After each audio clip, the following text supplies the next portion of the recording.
मूर्तिजापूर येथील संपूर्ण शहरवासियांनी दिवे लावून कोरोनाला हरवण्यासाठी संकल्प केला। शहरभरात हा दीपोत्सव साजरा करण्यात आला। तसेच ग्रामीण परिसरात सुद्धा या दीपोत्सवामध्ये गावखेडे न्हाऊन गेले। पंतप्रधान नरेंद्र मोदी यांनी देशाला हाक दिली होती, त्याचे उदाहरण 5 एप्रिलला संपूर्ण देशाने दीपोत्सव साजरा करून दिले।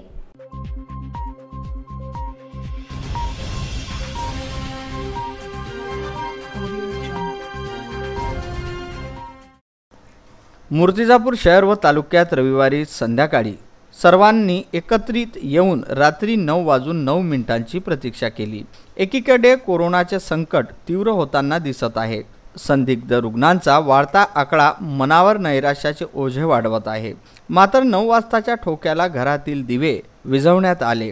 अंधाराचे साम्राज्य वाढले, पण प्रत्येक घरातून प्रकाशाचा मार्ग प्रशस्त करणारी पंथी समोर आली। कुठे मोबाईलचा फ्लॅशलाईट तर कुठे आकाशी दिवा। या साऱ्या प्रकाशात गावखेड्यात 9 मिनिटांसाठी जणू काही दिवाळीच अवतरली होती। चैतन्याचा संपूर्ण चोहीकडे प्रकाश निर्माण झाला।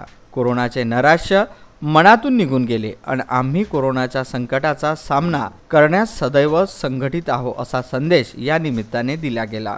काही उत्साही महाभाग्यांनी तर यावेळी आकाशात फटाक्यांची जोरदार आतिषबाजी करण्यात धन्यता मानली। ग्रामीण परिसरात या आव्हानाला उत्तम प्रतिसाद मिळाला असून दिवे सुरू ठेवत मान्य नसलेल्यांची संख्या नगण्य होती। आज माननीय पंतप्रधान श्री नरेंद्र मोदी यांनी सर्व भारतीय जनतेला जो दिवे प्रज्वलन करण्याचा संदेश दिला आहे, त्यामागे एक शास्त्रीय कारण असून मंगळ ग्रहाची सकारात्मक ऊर्जा आहे ती आपल्या पृथ्वीपर्यंत या क्षणात पोहोचण्यास खूप मदत होणार आहे। म्हणून सर्व भारतीय जनतेने या पंतप्रधानांच्या ज्या मौलिक सूचना आहे त्याचा योग्यपणे उद्देश ध्यानी आणून दीप प्रज्वलन करावेत। आमच्या कुरुम गावात सुद्धा सर्वत्र यावेळेस दीप प्रज्वलन झालेले आहे। विदर्भ न्यूज करिता मूर्तिजापूर येथून बाळासाहेब गणोरकर।